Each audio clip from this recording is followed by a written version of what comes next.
when I talk about, cultivating your spiritual core or bringing the spiritual dimension into mindfulness, what I'm talking about is this interbeing consciousness, this sense of being part of something greater. It's not just about de-stressing. It's not just about being present. It's being present in a particular way where we ultimately cultivate this insight of interbeing, that nothing exists independently, that our children, right? We live in our children, we continue on in our children. So I want to emphasize, in the modern mindfulness where we talk about, mindfulness as a tool, but it's a path. It's a path, not a tool.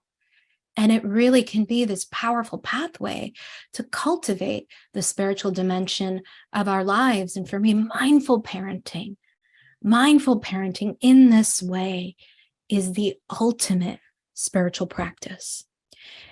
And so I wanted to shift a little bit, and I'm going to talk a little bit about the work of Lisa Miller, who you see here with one of my mentors, Lena Lantieri. And Lisa Miller, if you haven't heard of her, she's done some really powerful work around the science of spirituality.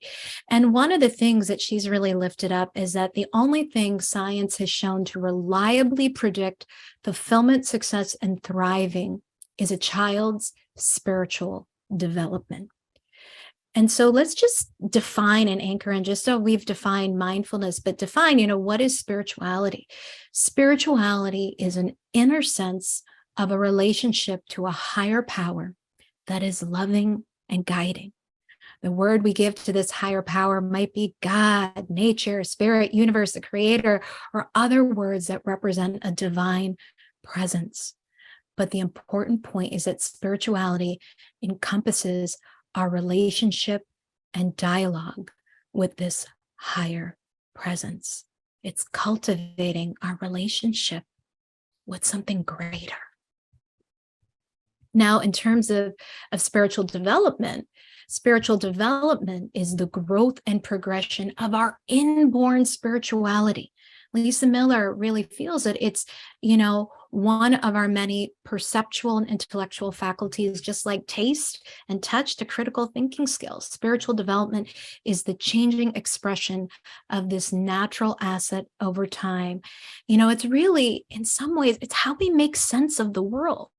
And what some of the research has been showing us is that, spirituality and depression are two sides of the same coin. And when we think about depression, particularly in adolescence, it can be triggered by like identity and meaning, right? And spirituality can give us a framework to help make sense of the world, to make meaning, to understand our place and our role in it.